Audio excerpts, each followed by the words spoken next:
Hello and welcome back to the Elite Takeover Podcast, where today we will be talking about the 2nd of November edition of Monday Night Raw, continuing to build towards Survivor Series. I, of course, am your host, Aidan, and I am joined by... Raffy Raff. As always, Raffy Riff Raff. Before we get started, let's quickly go through the plugs. Of course, you can find us on all major podcast homes as the Elite Takeover. On YouTube, there's the Elite Takeover as well. Make sure to give us a like, subscribe, comment, 5-star reviews, all the usual stuff that you do. Follow us on Twitter at Elite Takeover YT and Instagram at the Elite Takeover. All of those things would be amazing if you do. Helps the growth of the channel and the growth of the podcast, and means we can keep doing this. It's just helpful. But let's get going on tonight's lackluster edition of Raw. Not really a very exciting one. No. I apologise. It's not going to be as interesting as usual. We start off the night with Randy Orton starting the night in, well, how the night is going to continue in a very lackluster promo. It's very Orton. It's very, I am RKO. I will drop you with an RKO. It's very dull, honestly. Essentially, it's just him saying that he's the best. He's better than everyone else. He's no longer the legend killer. He is just simply a legend now. He seems to issue an open challenge, but that never goes anywhere. So It was a bit odd, because he's talking about the fact that obviously the Fiend, the Miz, and Drew McIntyre all are on his tail coming after that championship, and having Roman's match, and having the match with Roman coming up. And he issues a challenge to the locker room. Yeah, it does, but it doesn't really go anywhere. It's kind of weird. Obviously, superstars come out, but there's not an actual match. It doesn't have an actual match. There's no payoff to it. No. Drew comes out. I don't mind. Drew doesn't come out first. Alexa comes out first. Alexa coming out. For some reason, she's got her old music again. They kind of teased the new music and she's back to the old music. It made me sad. I don't know whether it's going to be similar to the Fiend. Because, so we were kind of discussing earlier ourselves. Because I think this is still... The Fiend stuff's the most interesting thing on Raw. Yes. The Fiend and Alexa stuff. And whether the idea is that we're going to be getting...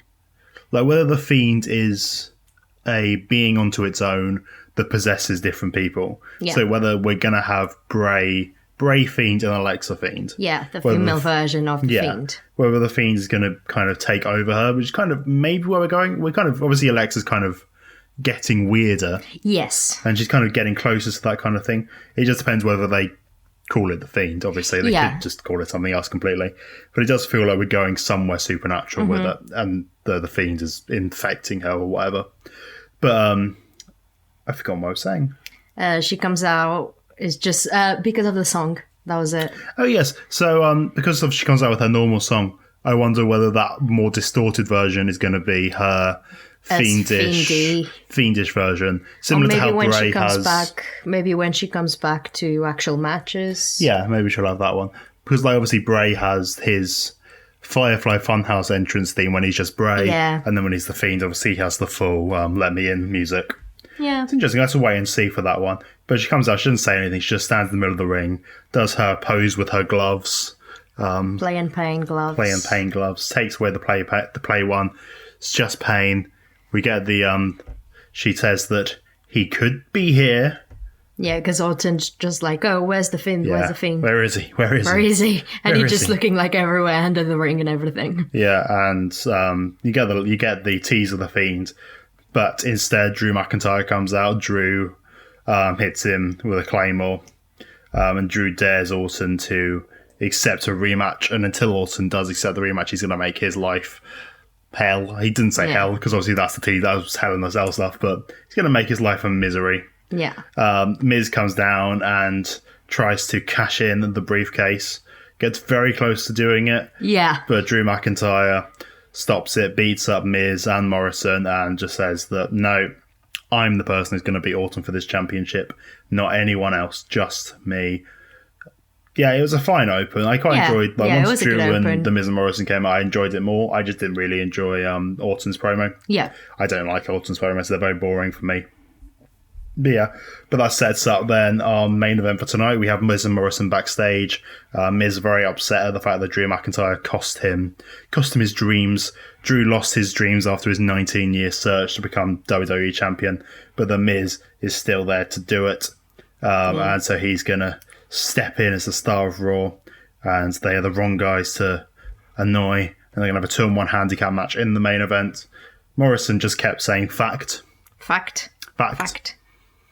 Morrison was very annoying during this promo. I liked it. I did not. I thought that was just annoying. I know it's kind of their shtick. It's just Morrison. I liked it. Miz does kind of... So, I like... Because there's not that much else to talk about in this, I don't really... I'm glad the Miz has been pushed up into more of a prominent position, but they haven't really done anything to actually make him look any better than he did before. He still looks like the fluke guy with Otis, who was like on the same level as Otis a couple of weeks ago. They kind of needed to push him up the card, and they need to stop pushing him more. They might. And I honestly think the Morrison stuff holds him back.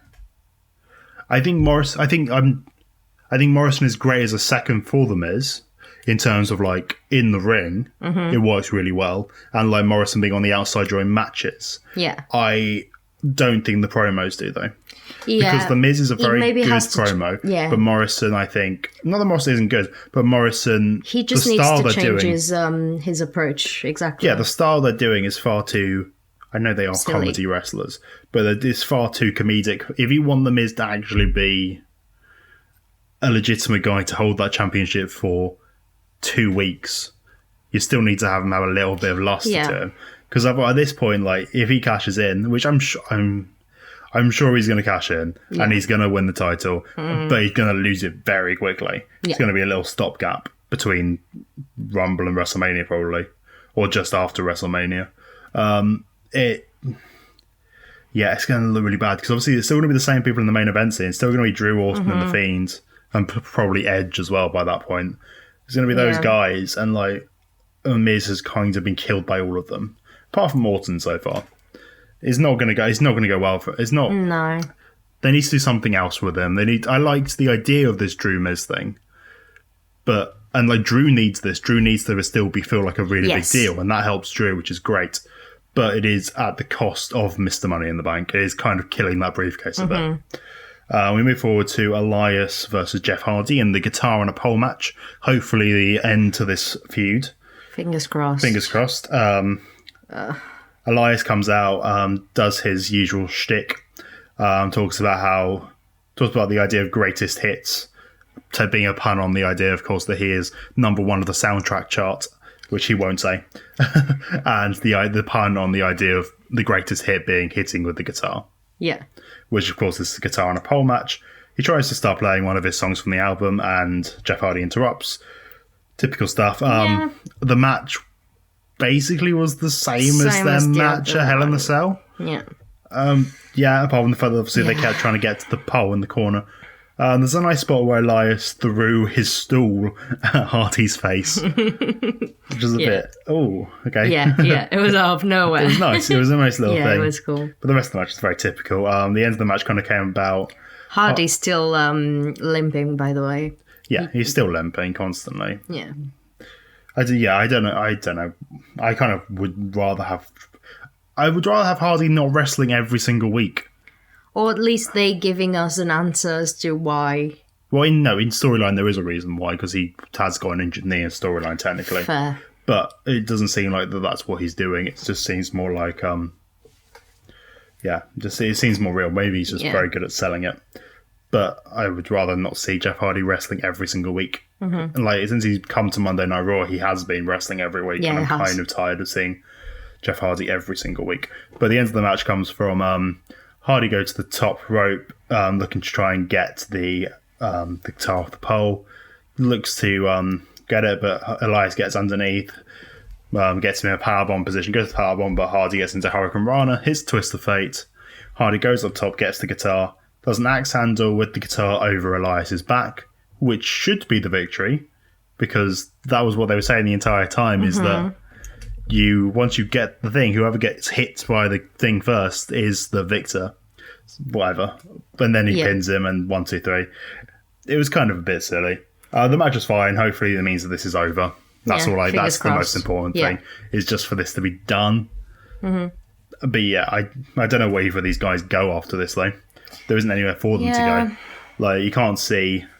Like, I honestly don't know. I have no idea where these guys go. No. Elias will go back just doing promos. But like, where does Hardy go? Because you can not, like, you're going to be able to put him in a title scene again. No. Like Hardy versus Bobby Lashley.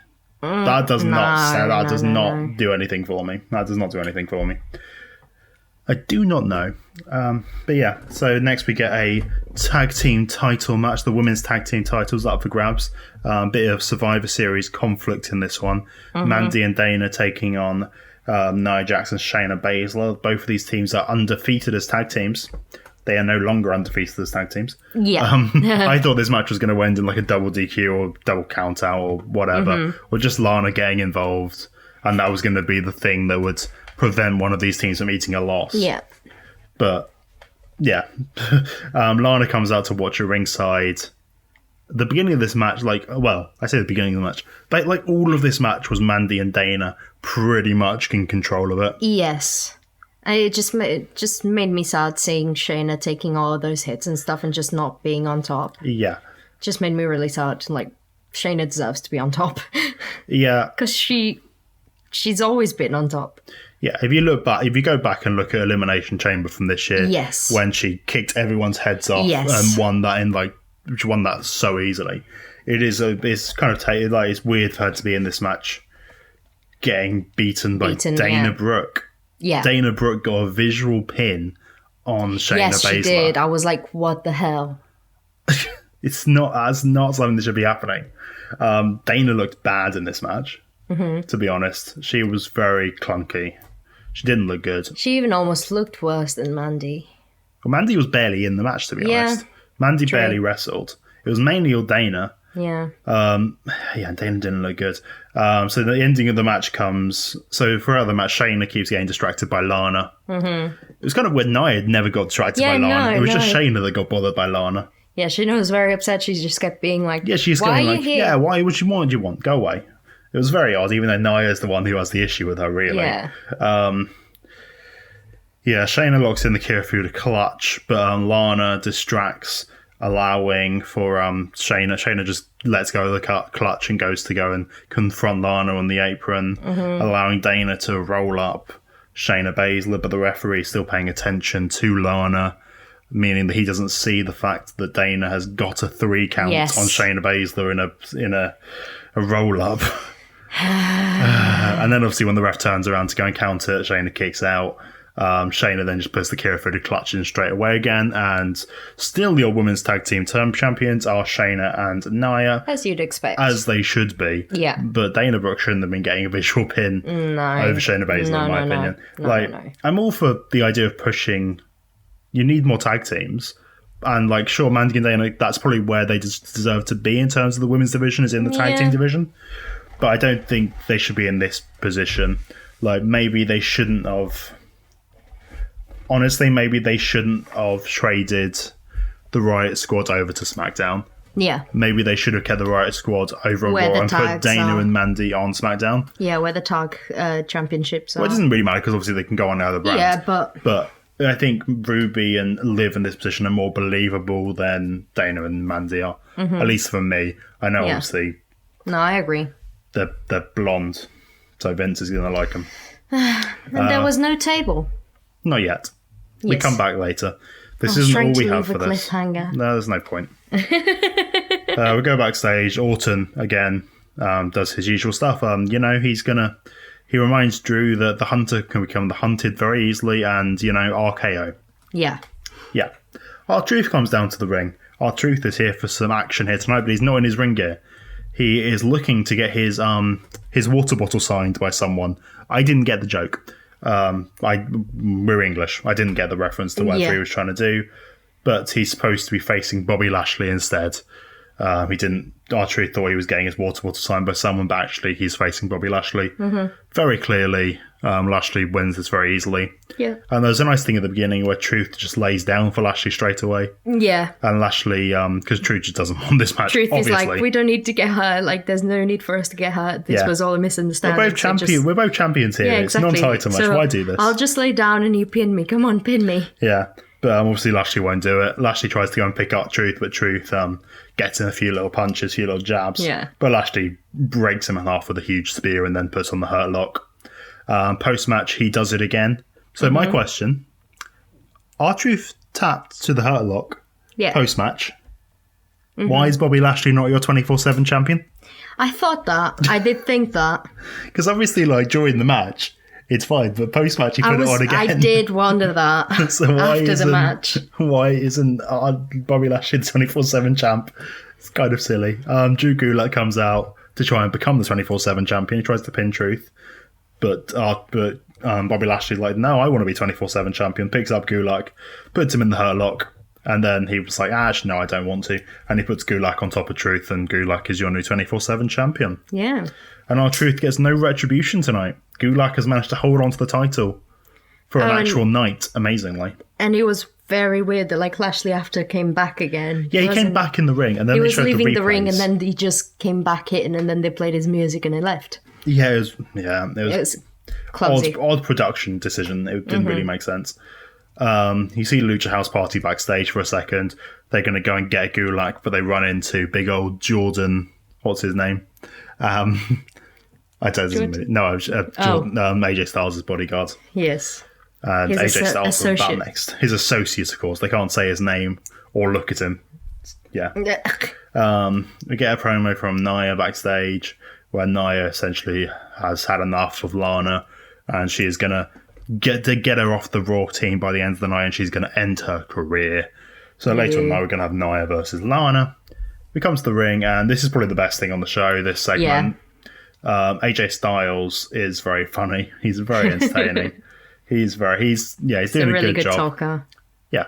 But Raw, he comes out and he's kind of saying that Raw has the advantage over SmackDown, despite the great people on the SmackDown team. Raw has the advantage because AJ Styles is such a good team leader. He is the good captain, AJ Styles. Captain Styles to the rescue, and he wants to rally the team, so he calls all the rest of the team out, Sheamus and Keith Lee. AJ does a little bit of a dance to Keith Lee's intro, which was very funny. Keith Lee doesn't get a bit upset with this. It's like, we didn't agree to you being the team captain, and I'm not going to be intimidated by your big friend over there. Sheamus agrees with Keith Lee that he won't take orders from AJ Styles. And then we are interrupted by a brawny Strowman. Choo-choo. Choo-choo train, with gloves in his belt. It was it's a very odd decision to put your gloves in your belt. Yeah.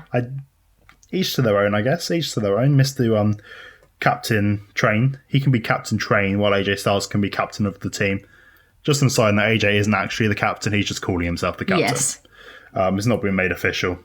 Braun comes out and Lee says that, no, Braun, you can't just be on the team. You need to qualify. All the rest of us qualified. Adam Pearce comes out and says, well, no one wants to face Braun Strowman in the ring. Yeah. No one wants to face him. I've asked everyone. No one wants to. AKA, we don't have anyone on the roster. Yes. Or we don't want anyone like vaguely higher up in the card to lose to Braun Strowman. So they make it a triple threat match because Keith Lee and Sheamus are kind of bickering. They make it a triple threat match between Sheamus, Keith Lee, and Braun Strowman. If Braun wins, then he gets in the team. But if Sheamus and Keith Lee win, they get nothing. Yeah. It didn't really make sense as a match. Like, the match was a good match that they gave, but it didn't. The idea of this match didn't make any sense in the slightest. Yeah. Like, why would Keith Lee and obviously Keith Lee and Sheamus have their issues with Strowman, but why would this be the qualifying match? Yeah. Like, it doesn't make sense because Keith Lee and Sheamus get nothing from this if they win. No, I did wonder if they were going to do it like, if we win, like, one of us will be the captain and then we'll have a one-on-one match. Yeah. Because that's at the beginning of the segment, that's what it seemed like, because they were in their gear. It felt like we were just going to have a triple threat between Styles, Keith Lee, and Sheamus to decide the captain. But no, Strowman comes out and said, just give Strowman someone he could have squashed, honestly. Yeah. Like, yeah.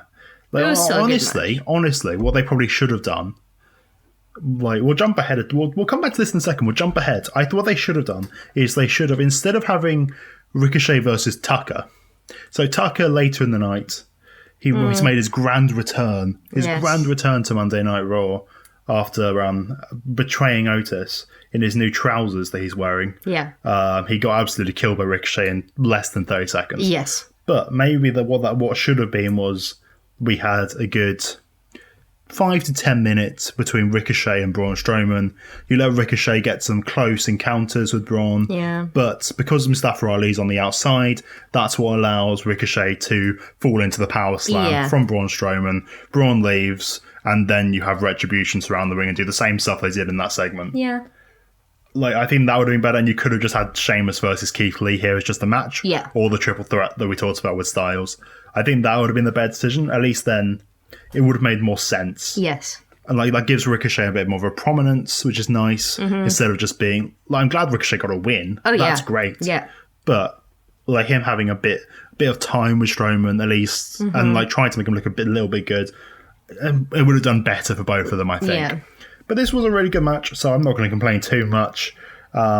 Pretty much, it kind of alternated between Keith Lee and Sheamus brawling, or Keith Lee and Braun Strowman brawling. It's kind of the way it kind of alternated. Keith Lee did a scary dive. Yeah. Scary dive. He hit his head on he completely hit his head. He tried to go over the top rope, and he kind of, I don't know whether he clipped the ropes or not, whether he just messed up his distance, but he completely just hit his head on the ring apron. Oh. But he seemed fine. He's able to do the rest of the match and everything, but it was a scary dive. Sheamus and Lee start to team up on Strowman. They hit Strowman with the steel steps, but then Sheamus turns on Lee and they start brawling again. Lee picks up Sheamus. He kind of seemed to be struggling to pick up Sheamus during this match. I don't know why, because he was kind of fine with picking up Strowman. Maybe just slipping or something. Yeah, I don't know what it was. It seemed a bit weird. But Sheamus caught Lee into a sleeper hold when Lee was trying to slam Sheamus onto the steel steps. And then Braun Strowman ran over, did his little choo-choo train move through the barricade, which is quite a nice spot. There was a huge superplex, which was awesome to see, with all these big dudes. So impressive. Like, if you look back and you go, oh yeah, Brock Lesnar and Big Show breaking the ring, when that was just those two of them. Whereas this match, we had 3 ginormous men. Why didn't the ring break this time? Yes, exactly. Yeah, all right. Well, actually, even Strowman and Wyatt at SummerSlam. Yes. Payback, where they broke the ring. Yes. What was that SummerSlam? I think that was Payback. I don't know. Don't ask me. I'm pretty sure that was Payback, so that was when Roman won, I think. Okay. I don't remember. It was only a couple of months ago. But yeah, it seems kind of funny that like these 3 guys didn't break the ring, but 2 guys can. But no, it was really, really impressive. It was a really cool spot. Keith Lee just like does it. Yeah. Just really lifts both of those. Well, he doesn't lift them. I know, but it's still impressive. Yes. And then, so at the end of the match, Keith Lee's going for the Spirit Bomb on Braun Strowman. Sheamus bro kicks Keith Lee. Lee is rolling out of the ring, but before Sheamus can get in to try and do a pinfall, Braun Strowman comes from behind, gets Sheamus in the power slam. 1, 2, 3. Braun Strowman is now in the team. Woo! AJ Styles was very funny during commentary during all this. He was very entertaining. Yeah. His expressions, his facial expressions were just funny as hell. Post-match, AJ comes back to the ring and he wants all of them to shake hands and be friends now they're all on the same team. Keith Lee and Braun Strowman, they shake hands pretty easily. They shake hands. Sheamus and Braun, they have a bit of an argument. They get quite aggressive with each other, but Shamey goes in, he gives him the hug. He gives him a big cuddle. Hug. And he walks away and then he runs to the ropes and bro kicks Braun Strowman. Braun is out of the ring. Lee pounces onto Sheamus. Sheamus is out of the ring. And then Styles hits a drop kick onto Keith Lee and Keith Lee's out of the ring. And then Styles drops to his knees in the middle of the ring and just starts having a breakdown about why couldn't we all just be friends? Why? We're a team. Why can't we just be a team? It's very funny. Styles was great. Styles was the best thing about this show, probably. Yeah, it was. Mine, probably, I guess, behind the Firefly Funhouse stuff is different. I enjoyed that. Angel Garza did a promo where he flirted with everyone at home. Yeah. Honestly, don't give him promos. He wasn't very good. No. And I'm not saying that in terms of just the language barrier. I didn't think it was a very good promo. No, it wasn't. I didn't think it was very good. Like, I found it really funny last week when... Yes, I find he's very funny when he's interacting with people. I don't think he works as we'll put a camera in front of you and you have to just talk for a minute. Yeah, no. I didn't think it was very good. And it was also pointless. He was just talking for talking's sake. Yeah. Again, another person, Braun Strowman and Angel Garza, instead of Ricochet. Oh, yeah. They could have done that. It's just... I know, obviously, you don't necessarily want to give these people losses, but still, I lost the stride. Like, you don't expect Angel Garza or Ricochet to beat Braun Strowman. No. But having them in the ring with Strowman for a longer amount of time makes them look good. Mm-hmm. So, yeah. We get another promo from Drew McIntyre. This has kind of become the tradition of Monday Night Raw while we're watching it, is you just get a lot of multiple promos between Drew and Randy through the night, where they kind of say the same stuff. Through the entire night. He says that he's Randy's guardian angel. He will protect Randy to make sure that Randy doesn't lose that championship until Drew gets it. Everyone can back off because Orton is his, and it's a 2-for-1 special on Claymores tonight because he's having the 2-on-1 handicap match. We go to the Firefly Funhouse. Woo! And the word of the night is RKO. Yeah. And then Abby the Witch tells Orton to go F himself. Which is really funny. And they use the logo on the stick that Randy Orton used to cover a mouth to like do the beep. Yeah, I forgot what the stick was used. What this word? It was to exercise her spirit or whatever. Yes. They use that over whenever anyone swears in this segment, which is nice. It's really funny. She has to pay the swear jar. Alexa tells her she has to pay the swear jar, but then she tells Alexa to F off as well. And then Bray's like, that's now 25 cents you have to pay. Yeah, Alexa's like, swearing on the Firefly Funhouse? Yowie, wowie. Yeah, it's not okay. It's a kid's show. Come on. We see Bray talks about the fact that the Funhouse and the Fiend, essentially his entire character, built from the ashes of what Randy Orton did. But then we go into the weird camera showing the past of what happened with Orton and Bray's face now as he re-envisions it and he can't let go of it, and you hear the flames and everything. It's really cool. It's a nice way to show it. Yeah. But then he comes back and says, unfortunately, it cannot be that simple because he never forgets. But before the show ends tonight, Alexa says that she has a little trick that she wants to show everyone. She's been practicing. And so we get the same kind of like angle that we got last week from like Brian, lol.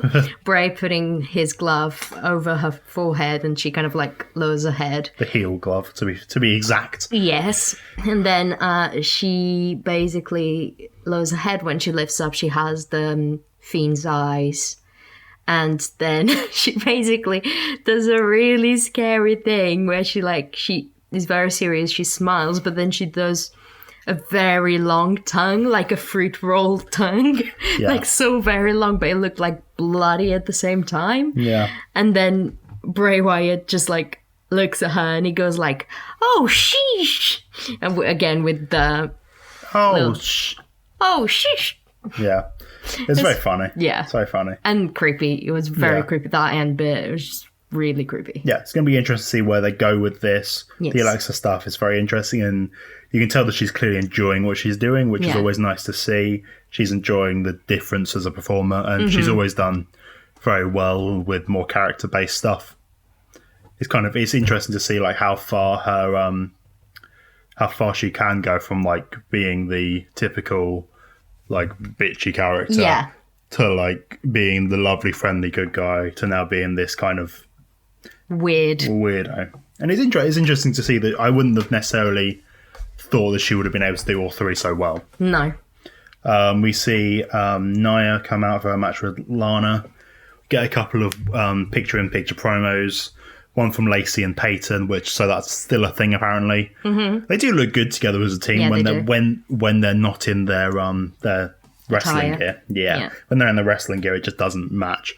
But as actual general people, they look quite good together. I don't understand why you split up the Iconics just to have Lacey and Peyton together. Yes. Like, obviously, I assume it's going to just turn into a feud between Lacey and Peyton. You're going to turn Peyton face probably and have a feud. But I don't particularly...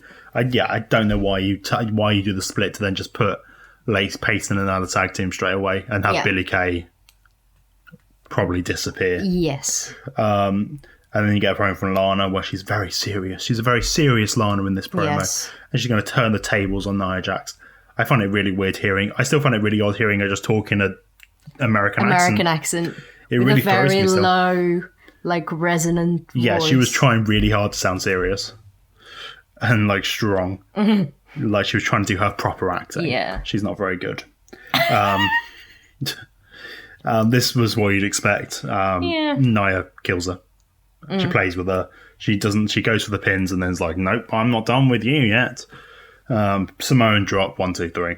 Yeah. Simple stuff. They go to leave, but obviously, no, we have to do our table spot. They come back, put Lana through the table. Yeah. They don't say anything else about this throughout the night. So I'm guessing what's going to happen next week is we're going to have someone else added to the Survivor Series team, but we're going to have Lana as the manager of the team who is going to be the team captain probably. Yeah. It's a way of not having Lana having to wrestle. Please. because like honestly, it's either like if she is in the Survivor Series match, it won't happen, and if it does happen, I will be you'll hear a rant on Survivor Series if it happens. Because storyline wise, what they're actually technically building to is the idea of Lana being the sole survivor at Survivor Series. Yeah.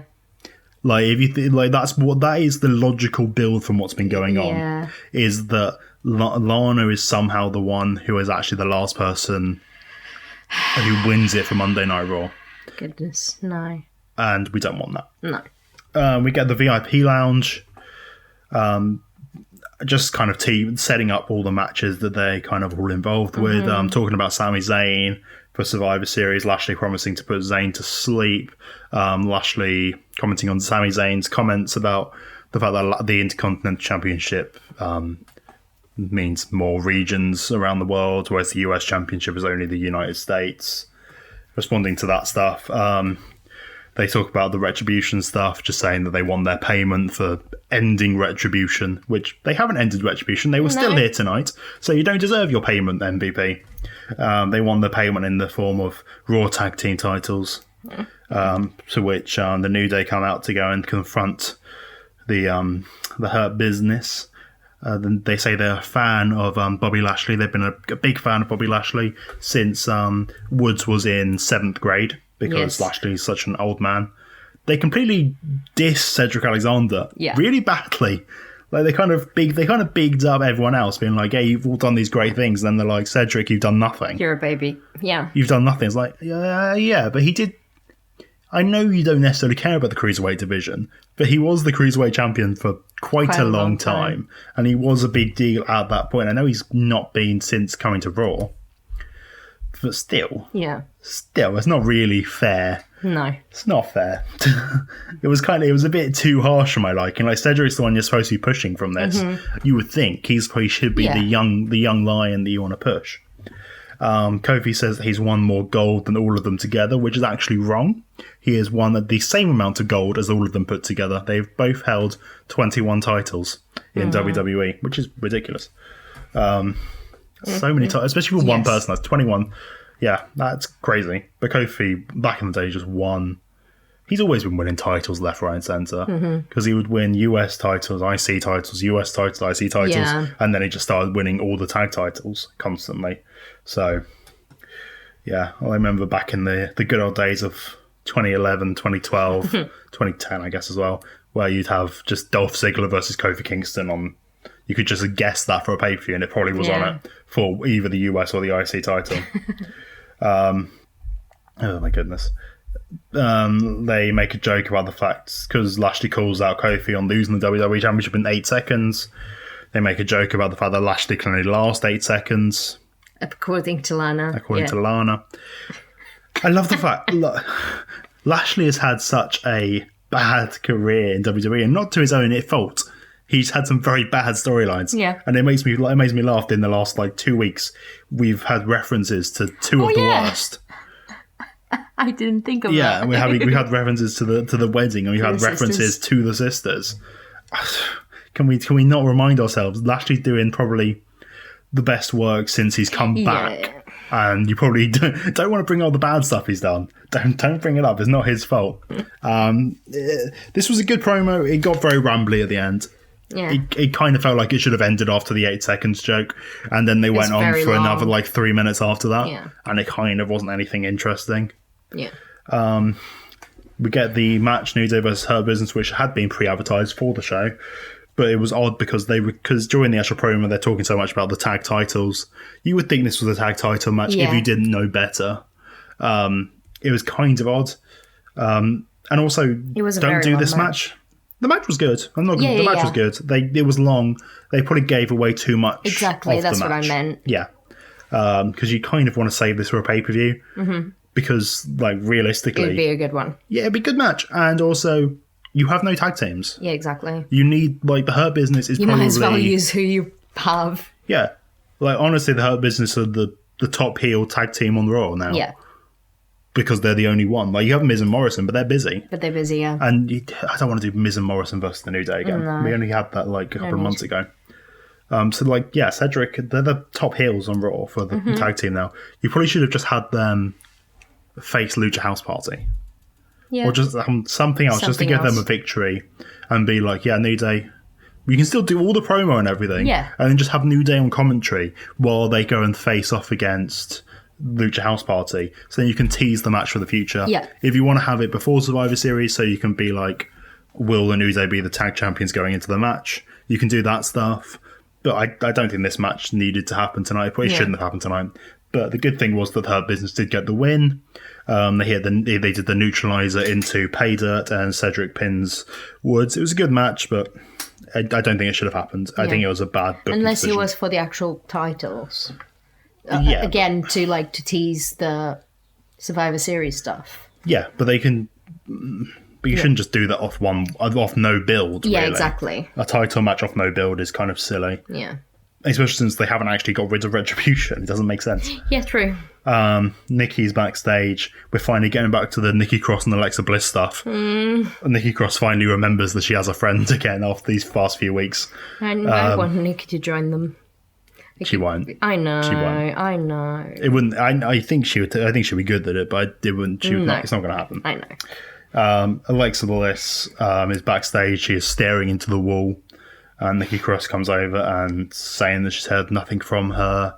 She's been texting her and calling her, but Nikki hasn't bothered to try and talk to her on Monday Night Raw these past few weeks. So it kind of feels a little bit hollow. It's like they just decided to come back to this out of nowhere. Yeah. Nikki's blaming the Fiend, says Alexa is stronger than the Fiend, tells her to turn around, and Alexa turns around, and Nikki freaks out and runs away because Alexa has the Fiend's eyes in and cool makeup around it. Yeah. It's cool. It's more Alexa stuff. It's going to be... I assume this is going to be the first, if we're getting a Fiendy Alexa, this will be the first match they have. Yeah. Will be Nikki and Alexa. And just, you can, you can build... They should just build this to TLC and just have a bit of a longer build on it.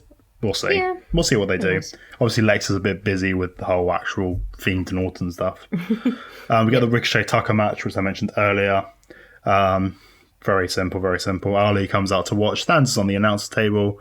Ricochet hits the recoil after about 30 seconds and wins the match. It's nice to see Ricochet get a win, like I said. Post-match, Retributional comes out.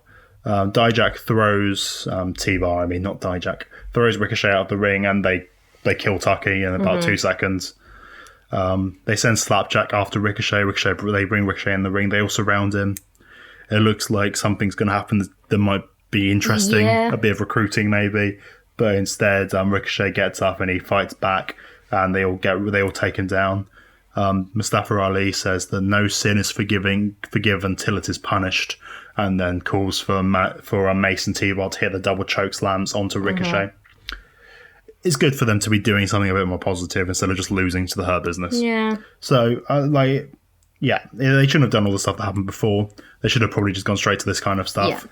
But Good. Let's give them a second chance. Give them a second chance, and we'll see how it goes. Yeah. We have Drew and Sheamus backstage. Have a bit of banter between the two of them for being good friends, and both being from the British Isles. I haven't seen you in a while. Yeah, it's nice to see you on Raw now, Sheamus. Yay! It's nice to see them be friendly, especially it's a bit odd seeing a Sheamus as a heel, but it's nice to have that real life nice friendship there. Yeah. He says that he wants Drew on side for Survivor Series. He wants him to be the fifth man in the team. Drew says no because he's firmly on Randy Orton. He wants to go to Survivor Series as the WWE champion to go and face Roman Reigns, but he might change his mind. Essentially, is the way the promo ended.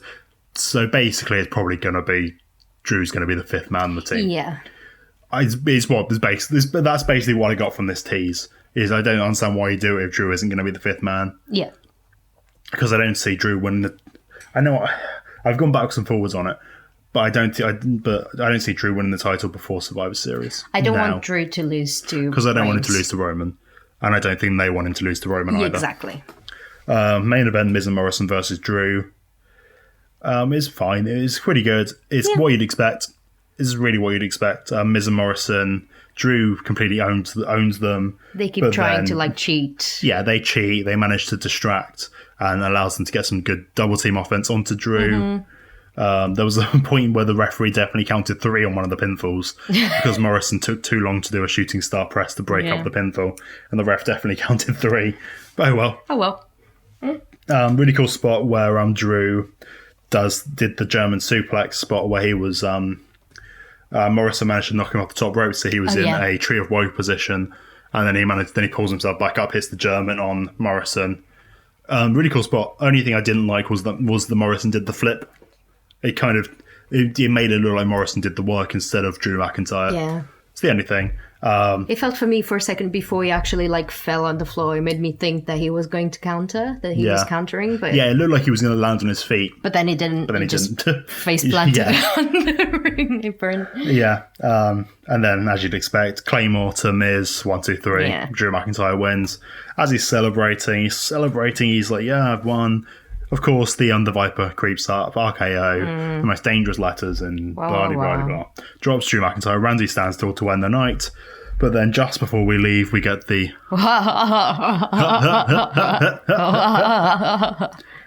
yeah, and then we get the little...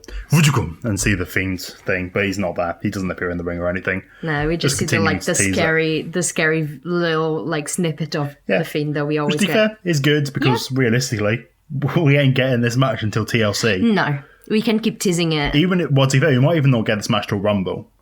If we get, I don't necessarily want it to work this way, but if we're getting, because obviously we are getting Drew and Randy again, and if that is at TLC, then potentially this Fiend thing gets pushed off to Rumble, gets pushed off further down the line as a long-term storyline.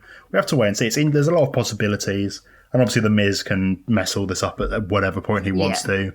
It could be a triple threat between Miz, Orton and Drew at TLC because Miz could obviously cash in after the Roman Reigns match. Wouldn't surprise me at all. No, not at all.